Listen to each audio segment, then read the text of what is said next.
On va d'abord attaquer les Midrashim, c'est-à-dire c'est ceux qui nous donnent le renseignement pour pouvoir comprendre la Torah. Et on voit que ces Midrashim qui sont censés nous apprendre ce que signifie le texte de la Torah sont encore plus compliqués et plus difficiles à admettre que ce qui est marqué dans la Torah elle-même.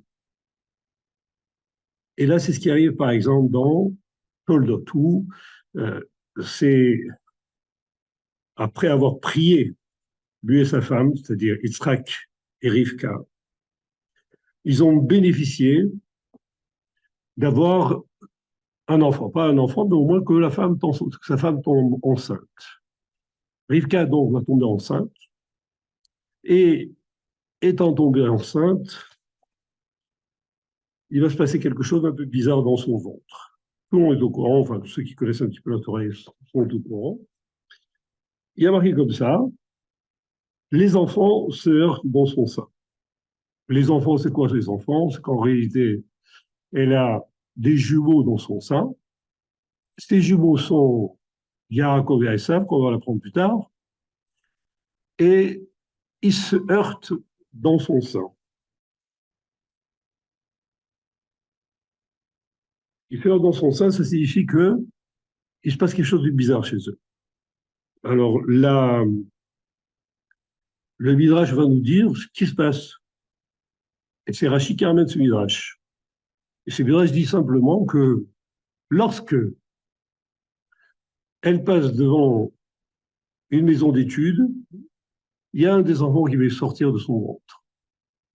Et lorsqu'elle passe dans une maison d'idolâtrie, il y a un autre qui va essayer de sortir. Bon, pour techniquement, c'est très difficile à comprendre. On imagine même un fœtus deviner ce qui se passe en dehors, et encore moins décider de quitter le ventre matériel qui est si accueillant pour aller faire quoi dans un Beth Midrash ou dans une maison d'études, on ne sait pas trop. Donc, on est dans cette incongruité que nous rapporte le Midrash, et elle se confirme parce que ce Midrash laisse entendre en réalité que déjà, dans le ventre de leur mère, ils ont tous les deux acquis leur midot, c'est-à-dire leur qualité. Aïssa, c'est un rachat, et Yaakov, c'est un sadique. Et ça, c'est confirmé en réalité dans un autre midrash. Dans un autre midrash, il nous dit ce midrash que tous les deux allaient à l'école ensemble, tout se passait parfaitement bien, et dès qu'ils ont atteint l'âge de 13 ans, Yaakov, effectivement, il va aller dans la yeshiva, et ça, lui, il va aller dans les maisons de Haoudaza. Donc, a priori, si c'est ainsi, on a un petit problème, parce que si tout est fixé dans le ventre de la mère, à ce moment-là, il n'y a plus de libre arbitre. Si mon fils demain il vient et me dit, il fait une petite bêtise, grosse bêtise, je dis, pourquoi tu as fait ça? Mon fils ou fils d'un autre. Hein. Il a fait une grosse bêtise. Son père va lui dire quoi? Il dit, oh, tu n'aurais pas dû faire ça, c'est pas très bien, etc. Il dit, si c'est ma nature, papa, c'est pour ça que je l'ai fait. Et donc, tu n'as rien à me reprocher, c'est ma nature. Oh, c'est très difficile d'accepter ça. Allô? Oui, J'ai oui, une oui, petite question avant de rentrer dans le vif du sujet. oui, Que je suppose que maintenant tu vas donner des midrash oui, qui sont un peu liés à à la tout ça. Kabbale avec le Bala Soulam, etc. Non, il n'y a pas de Ce cabale, il n'y que a je pas ne de cabale, comprends pas, c'est t'inquiète que pas. le midrash, moi, c'est une question, hein. C'est une Oui, question importante dans ma tête. oui, Euh, le midrash nous donne une explication. Pourquoi ils se disputent dans le ventre de leur mère? Et le midrash nous donne la réponse. Il y en a un qui était rachat, l'autre côté. Pourtant, ça ne saute pas aux yeux de Rivka. Le texte dit lui-même, elle est inquiète et elle va même, si je me souviens bien, hein, oui, consulter parce qu'elle ne comprend pas. C'est pour ça que j'ai eu des enfants pour avoir deux. Donc, le Midrash anticipe et donne une réponse que Rivka elle-même ne trouve pas. Donc, je trouve qu'il y Oui. a une contradiction là-dedans. Dans le fait que Rivka ne soupçonnait pas ce qui se passait chez elle. Oui, oui, Et pourquoi c'est la première soupçonnerait-elle ce qui se passait chez concernée. elle? Elle le vit en live, elle ne sait pas ce qui se passe, mais c'est Non. une question qui est récurrente chez moi. Je ne sais pas si tu as déjà, tu me Ouais. connais maintenant depuis longtemps. Oui, oui. Le Midrash, comme tu l'as dit la semaine dernière, c'est une partie de la Torah, il n'y a pas de souci. Mais là, il y a pour moi une contradiction. Le Midrash vient te donner l'explication, alors que Rivka, qui est en live, il y a le roi Hakodesh aussi un petit peu, c'est pas n'importe qui, Rivka. Elle ne sait pas pourquoi ils se disputent. Maintenant, on en est au sens simple du Midrash.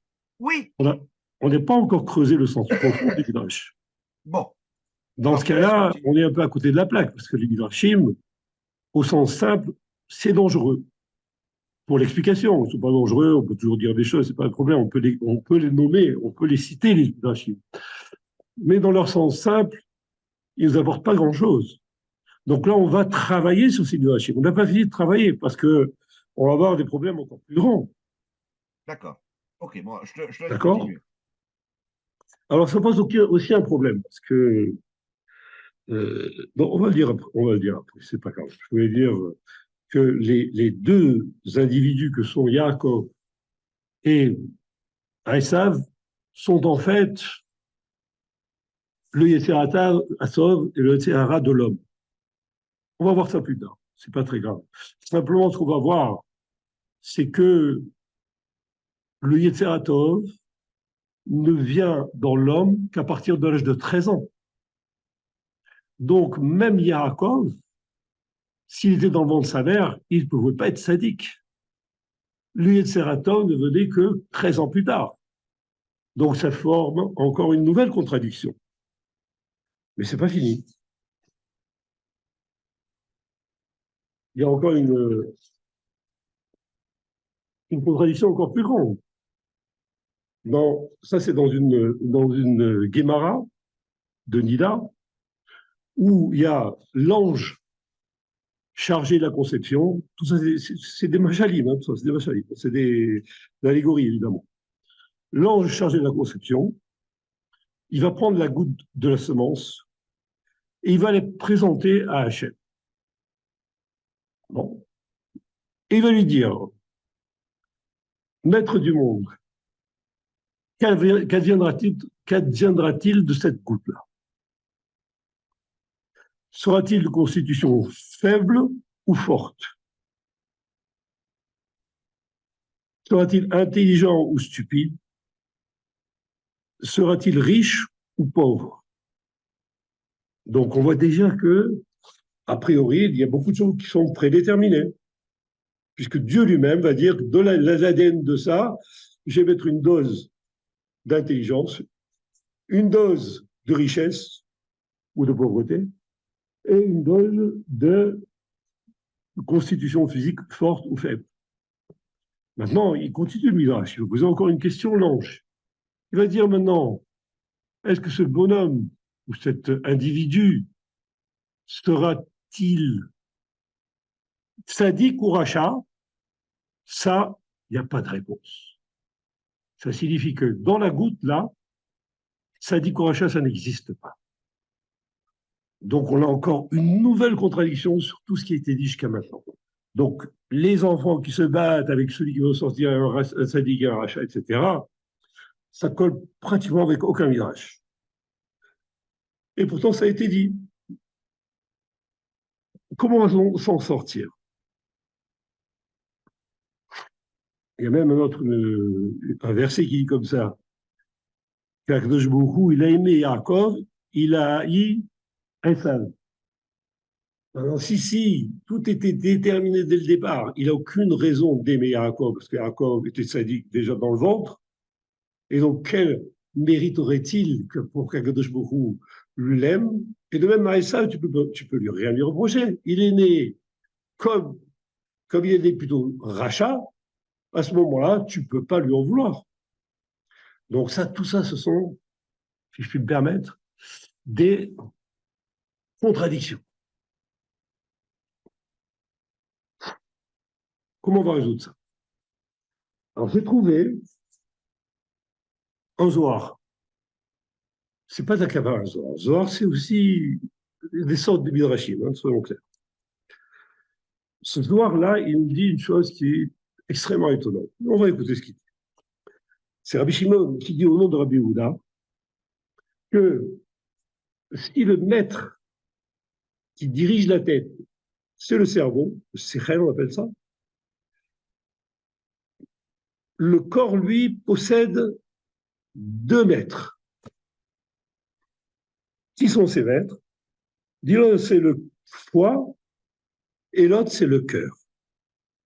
Donc, en quelque sorte, le corps de l'homme est dirigé, ou plutôt est maîtrisé par le foie et le cœur de l'homme. Jusque-là, pourquoi pas? Il connaissait bien l'anatomie.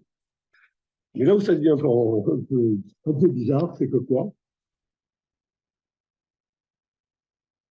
D'où ils ont appris ça, les Chachamim?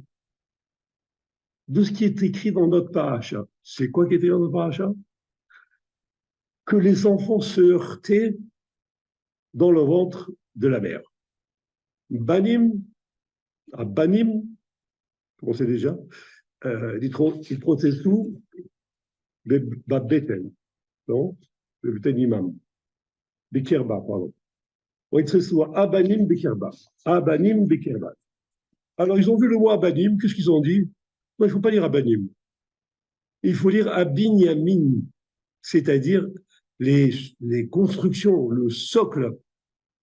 Il y a 2 socles en réalité dans le corps, pas 2 socles ce sont des constructions en général, en réalité, des binyamines. Et de là, ils ont déduit que dans le corps, il y avait 2 binyamines, que c'était le foie et le cœur. Que se passe-t-il là? Quelle est cette indication qui nous a amenés? Une première indication qui nous amène, c'est qu'en réalité, il n'y a pas d'enfant là-dedans. On ne parle pas d'enfant. Quand Rivka va sentir cette pression à l'intérieur d'elle, elle ne parle pas des enfants. Elle parle de ces 2 binyamites, c'est-à-dire 2 oppositions, ouais, qui sont en train de combattre l'un avec l'autre. Et ça la dérange. C'est ça qui la dérange. Alors, qu'est-ce qu'ils ont de particulier, le foie et le cœur, sans aller trop dans l'analogie, parce que on en sait beaucoup plus aujourd'hui qu'avant. Mais ce qu'on sait, c'est que on a un élément qui s'appelle le foie, qui est celui qui enrichit le cœur. Il est bourré de sang, il le filtre, il prend ce qui est bon, il va l'envoyer dans le sang. Et donc son travail, il est toujours d'enrichir, faire quelque chose de bien. Il prend tout le sang pour lui, et tout son produit, qu'il est rouge d'ailleurs, le foie, et il va enrichir le sang. Et c'est son travail. Pour que ça marche bien, il n'y a pas de problème. Mais si par exemple, je bois beaucoup d'alcool, le foie aussi va en prendre de l'alcool, et il va en garder. Donc il va s'enrichir d'alcool. Mais ça, c'est très mauvais pour tout le reste du corps, et du sang en tout cas. Donc on voit que cet élément-là, le foie est prêt il est là pour prendre tout ce qui arrive. Il ne rejette rien, il prend tout. Le deuxième élément, c'est le cœur. Alors le cœur, c'est exactement l'inverse. Pourquoi? Parce que le cœur ne prend rien et donne tout ce qu'il reçoit. Et il le donne en permanence, 24 heures sur 24. Il alimente de sang absolument toutes les parties du corps jusqu'aux ongles et jusqu'aux cheveux, à la racine des cheveux. Donc voilà qu'on a un élément qui va nous aider parce que on a l'impression d'avoir ici 2 fonctions totalement opposées. Une fonction qui s'appelle donner, celle du corps, et une fonction qui s'appelle prendre, celle du foie. Et ça constitue quoi? Les binyanim, c'est-à-dire les éléments de construction du corps de l'homme. Et si on va aller plus loin, si on prend l'analogie, on la rapporte chez nous, on va découvrir, mais on le sait déjà, que chez nous, il y a une volonté de donner et une volonté de prendre. Et que la volonté de prendre est bien plus forte que la volonté de donner. Ça, on l'apprend avec nos cours, mais on l'apprend même si on réfléchit un peu sur notre personne, on voit très bien que c'est comme ça que ça se passe. En tout cas, chez les autres, ça se passe comme ça. Chez nous, on n'ose pas le voir. Et ça se passe partout dans le monde comme ça, même chez les animaux. Donc cette volonté-là, ces deux volontés, ce sont en réalité les deux constructions qui sont à la base de tout le corps. C'est ce que nous apprend le Zohar. Grâce à cela, on peut aller plus loin. On peut aller plus loin. Comment on va aller plus loin? On va comprendre ce qui se passe dans la tête de Rivka, en réalité. Hein? Attends, j'entends des bruits là. Ne me dérange pas, je vais couper les sons. Voilà, tout est coupé. Donc, ça va nous aider à comprendre. D'une part, qu'on a Yaakov et Esav, qui sont l'un la volonté de donner, l'autre la volonté de prendre, et que ces deux éléments-là sont en fait, si on veut bien regarder de près, le Yetzerator et le Yetzera.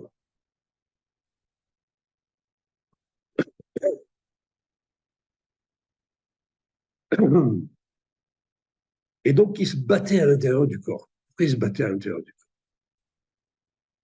Ils se battaient, dit le Midrash, le Rashi, pardon, ils se battaient pour l'héritage des deux mondes.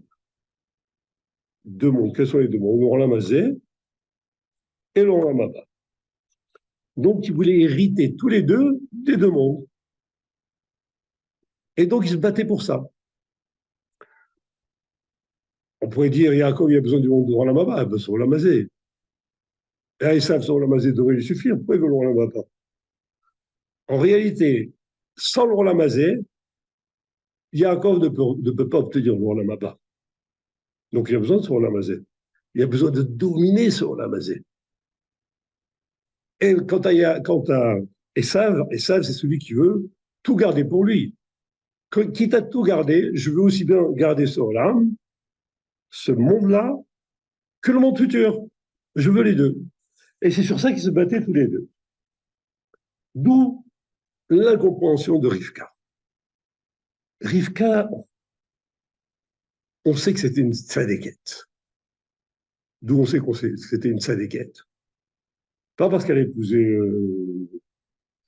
elle a fait un bon chido, on va dire, avec Israël. Mais parce que quand Eliezer est venu, elle est allée à abreuver ses chameaux, sans poser de questions. Et donc, elle avait un fond qui était extrêmement bon.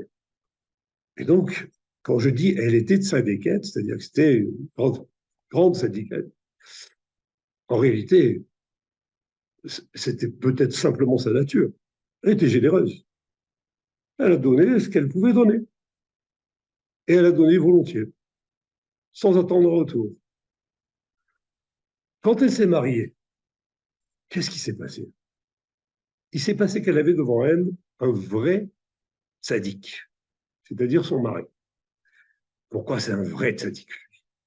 Parce que lui s'était attaché à Hachem au maximum, au point d'être prêt à être sacrifié pour lui. Donc elle avait, elle, devant elle, un tzaddik, et elle qui se prenait pour une tzadikette, elle va voir un écart entre eux phénoménal, énorme. Et cet écart-là, c'est ça qui va la déranger. Elle dit, bon, je vais rétablir l'équilibre. Qu'est-ce que je vais faire? Mon mari, tout ce qu'il fait, c'est ce qu'on appelle l'échem samaïm, c'est-à-dire de manière totalement désintéressée. Moi, ce que je fais, même quand j'ai abreuvé les, les chameaux, les chameaux de Eliezer, j'ai eu des cadeaux. J'ai eu une petite gourbette, j'ai eu un petit collier, j'ai eu ceci, cela. Après, on m'a encore donné d'autres cadeaux. J'aurais pas dû accepter. Ça s'appelle pas l'ishma, ça. Et même quand je lui ai fait du bien à Eliezer, ça m'a fait du bien à moi aussi. Enfin, j'ai une bonne nature. Yitzhak, quel que soit l'acte qu'il faisait, la seule intention qu'il avait, c'est que cet acte donne satisfaction à Akadosh Baruch Hu, que lui n'en tire strictement rien. Elle a vu une distance donc qui était incroyable entre elle et son mari. Que va-t-elle faire? Eh bien, elle va travailler, comme tout le monde. Elle va essayer de faire les choses sans intérêt. Le problème, le problème, c'est qu'elle s'est retrouvée avec des difficultés insurmontables. Insurmontables. C'est-à-dire, elle voulait faire du bien, sans intérêt, et tout de suite, elle voulait chercher le point d'intérêt qui était dedans. Elle est dans un Beth Midrash, pas de problème. Beth Midrash, la choule, ce que tu veux, c'était impeccable. Mais dès qu'elle est au marché, qu'est-ce qui se passe au marché? Toutes les femmes, ah, c'est la femme d'Israël, c'est la femme d'Israël, c'est la femme d'Israël. Quoi, et alors? Elle, qu'est-ce que quand elle entend ça, qu'elle fait? Avodazara, elle prend la chose pour elle. C'est-à-dire qu'elle est en train de tirer profit du fait qu'elle est la femme d'Israël. Alors, on comprend maintenant, il faut être sous Abadim. Ça veut dire que son Yetzeraton, quand on est dans le Beth Midrash, je vais entrer là-bas, il n'y a pas de problème, je vais faire l'Ishma. Mais dès que je passe devant un café, ou bon, là, non, mais devant le marché où je vais acheter des trucs, etc., et que je me retrouve avec une compagnie qui n'est pas Kadosh, on dit sainte, à ce moment-là, je retrouve mes défauts, etc. Et donc, je dis, mais qu'est-ce que j'ai dans mon corps? J'ai ça ou j'ai ça? Je veux ça et je me retrouve avec ça. Je veux faire le bien, je me retrouve avec le mal. Ça, c'est Vaïtrotetsu à Badim, c'est-à-dire un Binyanim. C'est-à-dire à l'intérieur de son corps, elle revoit le fait que disait le Zohar, c'est qu'il y a ces deux éléments qui se battent dans l'homme. Alors, elle va, qu'est-ce qu'elle va faire à ce moment? Pour la plaindre. Elle va, Hydroche et Hachem, c'est-à-dire demander à Dieu lui-même, en passant par Shem et Ever, c'est-à-dire par ses prophètes, elle va demander qu'est-ce qui se passe en moi. Et ils vont lui dire, pire que ça, elle a dit comme ça. Elle était arrivée à un point de dire, s'il en est ainsi, si j'ai cette pluie avec moi et que je n'arrive pas à progresser, que va-t-il advenir de moi? Est-ce qu'on s'est déjà posé une question pareille, non? Nishma, pas Lishma, bon, j'arrive pas à faire le Nishma, c'est pas grave. C'est-à-dire, choses intéressées, je ne les ferai pas. Mais ça ne me dérange pas. Je ne vais pas dire, si j'arrive pas, qu'est-ce qui va advenir de moi? Je ne dis pas ça. Elle est là, affolée. Que va-t-il advenir de moi? Donc, elle va consulter Hachem pour savoir quelle va être sa destinée. C'est-à-dire, maintenant que je connais le problème, tu vas m'expliquer ce que c'est comme problème et comment je vais m'en sortir. J'ai besoin de ça. Alors, Hachem lui dit, il y a deux peuples qui sortiront de tes entrailles et se sépareront. Là encore, on est dans l'analogie, puisqu'il n'y a rien qui va sortir des entrailles. Enfin, il y aura Yaakov et Esaïe qui sortiront des entrailles, mais pour l'instant, on est à l'intérieur de la personne. Donc, ils vont sortir d'elle deux peuples. Ce sera le Yetzerator et ce sera le Yetzera. Et en réalité, ça c'est important à savoir, pourquoi nous, on n'est pas au niveau de se dire que Valtier veut dire de moi, quand on se rend compte de ça. C'est qu'en réalité, on n'a jamais essayé de sortir de notre situation, de faire jouer uniquement notre intérêt personnel. Si tu veux pas faire la Torah lishma, c'est-à-dire sans chercher d'intérêt, jamais ça ne va t'embêter. Yaakov n'existe pratiquement pas. Il n'y a plus que ça ne va pas t'embêter. Tu fais ce qu'il te dit. Exactement ce qu'il te dit. Donc, il n'y a pas Uitro-Tetsu Abanim. Elle, il y a Uitro-Tetsu Abanim. Pourquoi? Parce qu'elle a voulu changer sa nature. Et elle est du côté du désintéressé. Alors il lui dit, chaque peuple va dominer tour à tour de rôle. Quoi, tour de rôle? Et simplement, c'est là la lutte. C'est-à-dire, une fois, je vais vouloir faire l'ishma, c'est-à-dire faire la chose désintéressée, et une autre fois, je vais vouloir le faire de manière intéressée. On verra pourquoi. Une fois ici, une fois là, une fois ici, voilà. Donc chacun à tour de rôle vont dominer. Mais à la fin, donc quand l'un s'élève, il dit dans le texte, quand l'un s'élève, l'autre tombe. Donc si tu es dans l'ishma, le lot l'ishma tombe. Si tu fais travailler, si c'est son Yetzirara qui gagne, le Yetzirara tombe.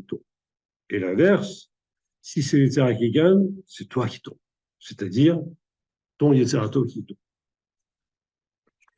Mais à la fin, on la prévient, ne t'inquiète pas, le grand va servir le petit. On dit le grand et le petit, parce que, comme je vous expliquais tout à l'heure, le Yetzirara, c'est un enfant qui vient à l'âge de 13 ans, ou une personne. Pourquoi à l'âge de 13 ans seulement il vient, le Yetzirara? Pourquoi il vient seulement à l'âge de 13 ans? Pourquoi? Parce que c'est seulement à partir de 13 ans qu'on peut faire des mitzvot.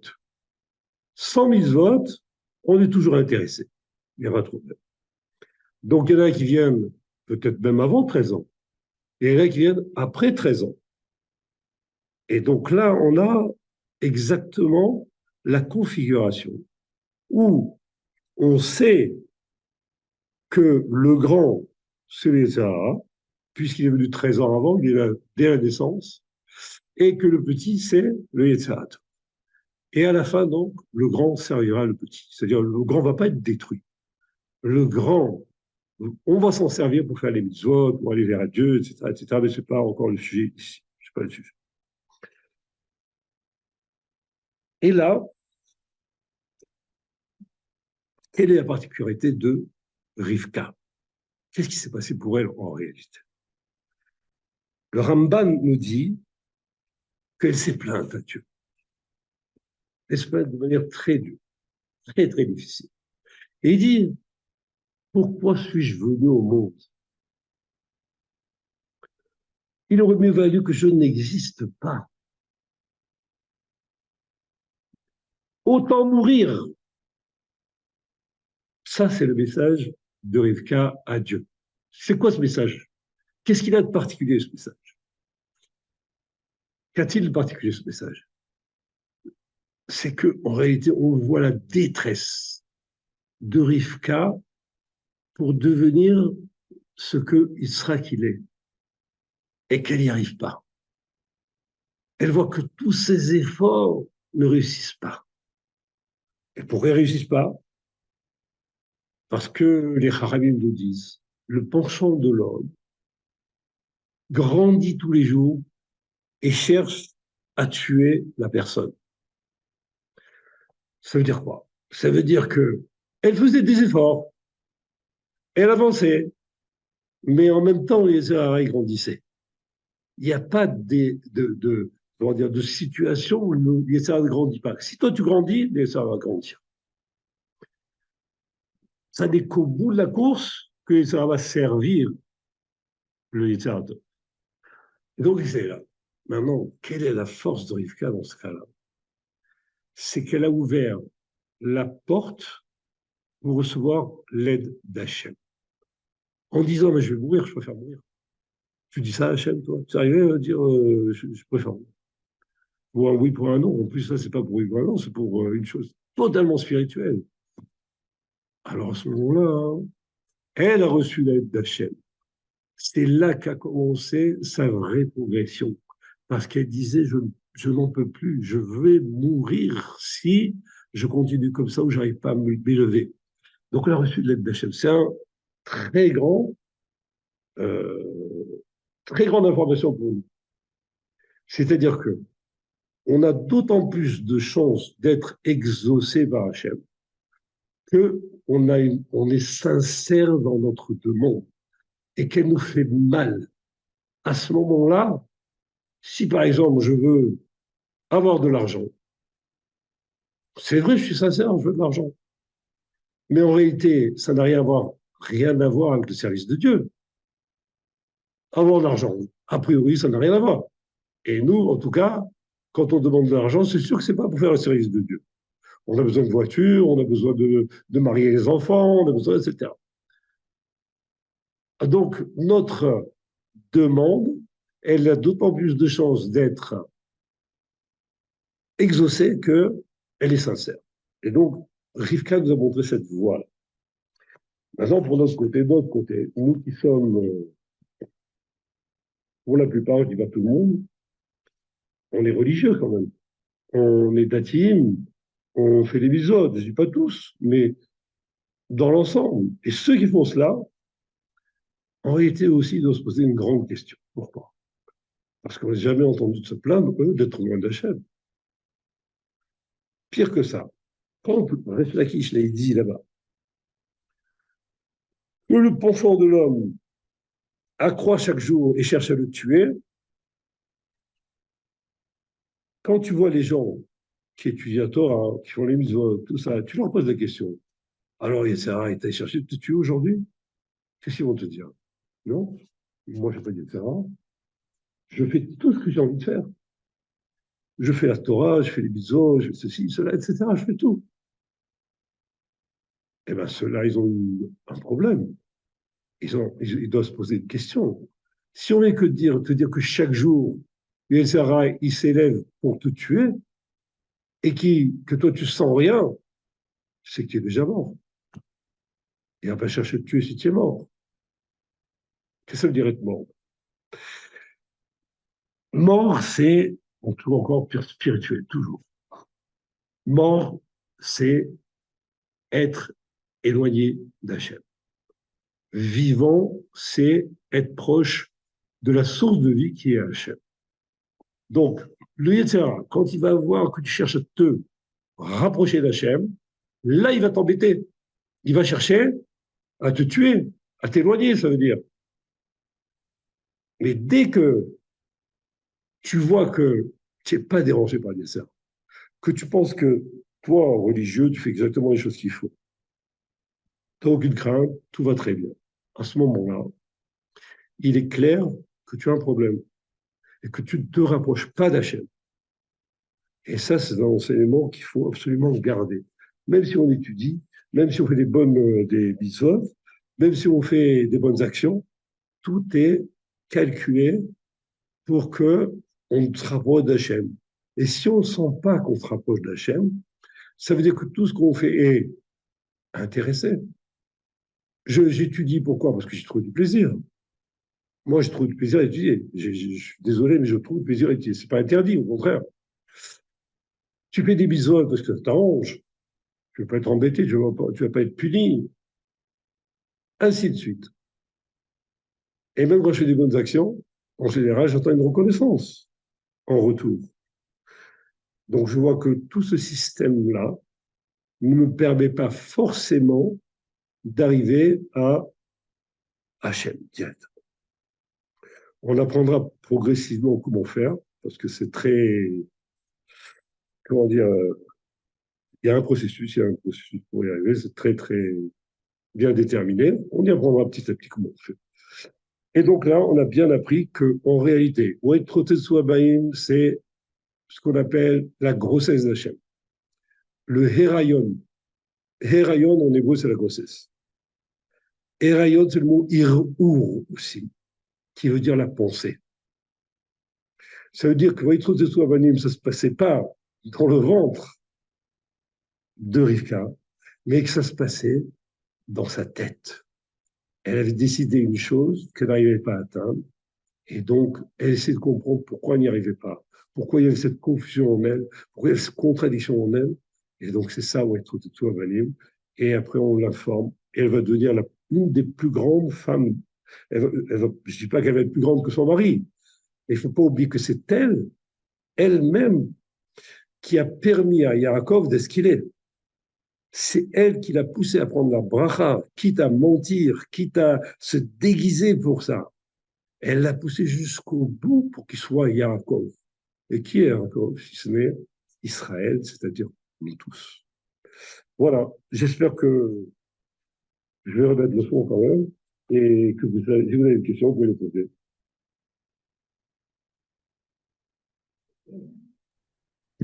Bonjour Dan, comment tu vas mon frère? Voilà. Comment ça va? C'est une petite question juste de précision. Vas-y. Petit et grand, c'est quoi petit et grand? Parce que petit et grand, c'est quand, comment il s'appelle? Est-ce qu'on peut considérer que c'est le petit qui est né en premier, le grand qui est né en deuxième? Est-ce que c'est quoi? Le Non, petit là, et le dans grand. le grand va dominer le petit, on parle du grand, celui qui est né le premier. C'est-à-dire Yetzirah, il est dès la naissance, on sait. Yetzer Adam Ra, Minerora. Yetzer de l'homme est mauvais depuis ses premiers mouvements. Donc, c'est lui le grand. Et 13 ans, on a dit, c'est simplement l'âge à partir duquel on peut faire des épisodes, donc on peut changer notre nature. Et donc, 13 ans, c'est le petit. Donc le petit, il va dominer le grand, ou c'est le grand qui va dominer le petit à un moment donné? Non, on a dit, ça va d'abord basculer de l'un à l'autre, mais à la fin, hein, c'est le grand qui va servir le petit. Il va Et c'est marqué servir dans le une petit. Mishnah d'ailleurs. C'est marqué dans une Oui, c'est Mishnah ça. que Mhm. le Yetzer Hara, non, il y a marqué Bechol Levavra, ouais, dans le schéma Israël. Schéma. Bechol Levavra, c'est quoi Bechol Levavra? Avec tes deux cœurs. C'est quoi tes deux cœurs? D'accord. Le Yetzer Hara et le Yetzer Tov, tu dois le servir avec les deux. Donc le Yetzer Tov, le Yetzer Hara, on le garde. Il n'y a pas de problème. Mhm. Il y a autre chose? Deuxième question. Vas-y. Deuxième question. Pour terminer, juste un petit. Il dit que le cœur, il donne et le foie, il reçoit. C'est ça? Le cœur reçoit, oui, tout le sang, il vient de chez lui. Pardon, le cœur, il donne le sang. Il n'en C'est ça, profite le même pas, cœur lui. donne. Et je pense que Donne, c'est un donne. circuit d'un côté comme de l'autre. C'est un circuit, il reçoit d'un côté, il redonne de l'autre. Je n'ai pas compris Aussi que bien, c'est ça. aussi bien le cœur que le foie. C'est un Oui, circuit. Hein, il donne, enfin, à un moment donné, il reçoit pour donner et il donne pour recevoir. la pompe du Donc, circuit, c'est quoi? C'est pas le foie, c'est sûr. C'est pas une pompe, le foie. Donc, il distribue rien du tout. Il prend tout tout, passe par lui. il Tout filtre passe par lui. tout, hein, Tout passe par lui. tout passe par Tout lui, passe. mais il distribue pas. Il change simplement la nature du sang. Il enrichit, ou il va l'appauvrir, ou il ceci ou cela. Mais ça n'est pas un distributeur. Alors que de manière évidente, le cœur, c'est un distributeur. Le cœur, il est en train de distribuer. Oui, c'est la pompe, donc c'est une pompe qui n'arrête jamais. Donc le sang vient chez lui, une fois qu'il est chez lui, il va le renvoyer. Il en a pris combien dedans? Rien, presque rien.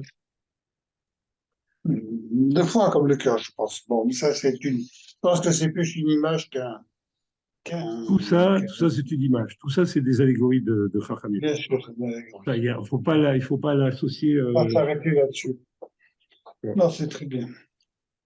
Oui, ouais. donc le Yetzirara, à un moment donné, il va être dominé par le Yetziratov, à condition, bien entendu, qu'on arrive au Lishma. Exactement. Le Voilà, et ça, le moteur Lishma. du Lolishma, c'est le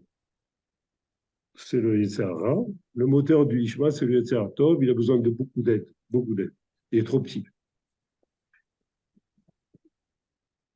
Voilà. Voilà, donc, les autres parler, s'ils ont quelque chose à dire, n'hésitez pas, messieurs, dames. Ouais. C'est Merci très, beaucoup, Dan. c'est comme d'habitude, Dan, Non, tu nous as mais pas parlé. Vas-y, excuse-moi. Comment? il y a quand même une question dans ce que tu nous as Ah, attends, raconté. Tu m'entends?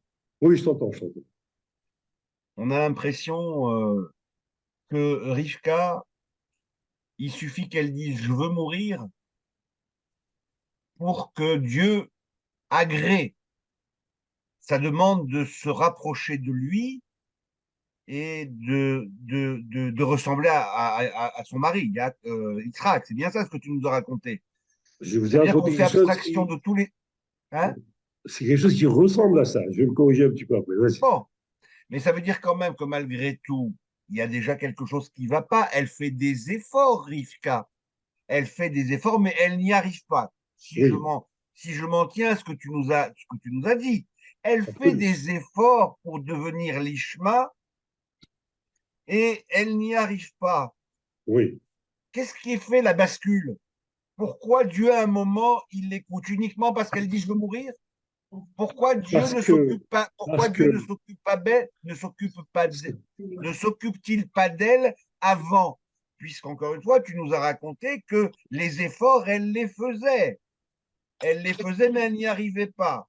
Donc ça me choque un petit peu, si tu veux. De la même manière que tu me choques aussi un petit peu en me disant que les Bachurim Yeshiva, qui sont arrivés à l'étude, bon, alors ils retirent une satisfaction de leur étude, donc c'est pas l'Ishma, d'accord? Mais c'est pas bien.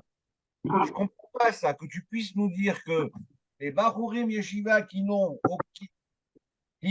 aucun état d'âme, qui sont très bien dans leur yeshiva, qui étudient à longueur de journée, que tu peux me dire que c'est pas bien, ça me heurte un petit peu. Donc j'ai- il y a deux encore une choses dans fois, ton cours j'ai- qui m'ont un petit peu gêné en fait. je n'ai pas Et dit ça. la Je question n'ai la pas plus dit que importante, c'est c'était celle de pas bien. Rivka quand même. La plus importante, c'est celle de Rivka. Pourquoi Dieu ne l'aide qu'à à partir d'un certain moment, Alors, alors qu'elle faisait les efforts avant pour devenir l'Ishma et ressembler à Yitzhak et se rapprocher de Dieu? très Est-ce que bien. ma Alors, question est claire d'abord? Est-ce que ma je question vais est claire? répondre aux deux questions. Et plutôt corriger la manière dont tu as compris les deux questions. Très bien. Ces deux problèmes. Plutôt. Le premier, Rivka, c'est pas qu'elle n'y arrivait pas. C'est qu'il y avait des hauts et des bas. C'est de l'histoire de Wade Trotsetsu à Badim. Les enfants s'entre-heurtaient. C'est-à-dire, heurter, c'est des fois, il y en a un qui gagne, c'est là, donc, c'est pas qu'il n'y arrive pas, mais elle voit qu'il y a une difficulté dont elle n'arrive pas à se débarrasser. D'accord. C'est moins fort que de dire qu'elle n'y arrivait pas. Elle a une difficulté dont on ne peut pas se débarrasser. Que fait-elle? Eh bien, ça dépend de sa volonté. Est-ce qu'elle veut y arriver ou pas y arriver? Est-ce que c'est essentiel pour elle ou pas essentiel pour elle? Si c'est pas essentiel pour elle, elle va pas aller dire je veux mourir, je préfère mourir. Si c'est essentiel pour elle, alors elle va prier en disant écoute, si c'est comme ça que ça marche, ça ne m'intéresse pas. Parce que comme ça, je ne pourrais pas t'atteindre, Hachem. Je ne pourrais pas. Et je veux t'atteindre. Donc l'intention, c'est atteindre Hachem. Ça, tout le monde l'a pas, c'est ok. Mais elle l'a tellement qu'elle a dit que si je suis dans une situation où je ne comprends pas, où je vois que j'essaie d'avancer, je recule, j'avance, je recule, j'avance, ça ne m'intéresse pas, j'arrive pas à m'en sortir. Alors là, je préfère mourir. Parce Donc que tu me j'arrive pas au confirmes, résultat. donc tu me confirmes que le point de bascule, c'est quand elle lui dit je veux mourir. Non, pas le point de Avant, bascule, c'est avant, avant, avant, elle est entre les deux, elle fait des ce qu'elle a efforts, mais dit, ce Dieu qu'elle a ne l'aide dit. pas. Non, elle a dit, Dieu ne l'aide pas, il ne l'écoute pas. C'est elle l'a uniquement parce qu'elle dit, lui dit je vais elle, mourir que là, à ce moment-là, il dit ah bon, alors puisque tu veux mourir, elle ça l'a dit n'intéresse depuis le pas, là, début. je vais t'aider. C'est ça? Pas tout à fait, parce qu'elle l'a dit dès le début. Elle dit, le autant mourir, c'est pas elle qui l'a dit en réalité. C'est le Ramban qui a traduit ce qu'elle a dit. Et, comment dire,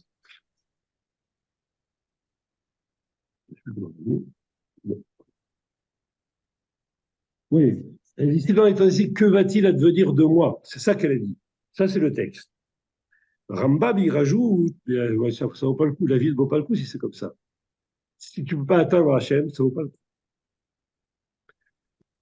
Donc, ça, c'est pour Rivka. Son intention était telle qu'en fait, elle a forgé en elle ce qui était capable de recevoir, pardon, forgé en elle ce qui lui permettait de recevoir d'Hachem l'aide. Tu ne peux pas recevoir d'Hachem une aide si tu n'es pas prêt à la recevoir. Tu ne peux pas recevoir un objet de quelqu'un si cet objet ne t'intéresse pas. Quand tu lui montres l'intérêt pour cet objet, à ce moment-là, elle va t'acheter cet objet, tu vas le prendre tout de suite. Quand tu vas dire à Hachem, écoute, je suis prêt à mourir, moi, tellement je suis angoissé par ça. Alors Hachem a compris que le message est vrai, sincère. Ça veut dire qu'elle a le moyen de le recevoir. Elle reçoit. Il n'y a pas de problème. Pour la deuxième chose, jamais j'ai dit que ce kiffer pour l'étude, c'est une mauvaise chose. J'ai jamais dit ça. On est obligé de passer par ça. On est obligé de passer par des, comment dire, de passer par des stades où la Torah est intéressante. La preuve, c'est que même Hachem, il a prévu des points de passage où on doit kiffer. Ça s'appelle le Shabbat, ça s'appelle les fêtes. Et là, il nous dit kiffer. Pourquoi il dit kiffer? On doit aller vers lui. Kiffer, c'est pas bon. Ça fait, je profite de quelque chose, tu vois? Non? Alors qu'il se dit, non, kiffer, pourquoi? Parce que le fait de kiffer, ça me permet de continuer la Torah, de la comprendre et de savoir comment arriver à l'exécuter, à la pratiquer précisément de manière correcte. C'est ça le kiff. Alors, je ne pas de kiffer, bon. Ne pas kiffer, ça n'existe pas d'abord. Ah oui. Voilà pour les deux Ok, questions. ok.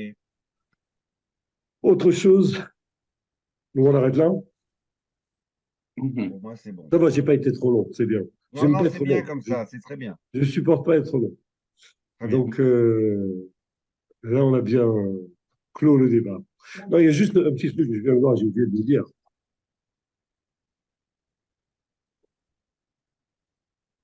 Elle n'arrivait pas à produire des actes désintéressés.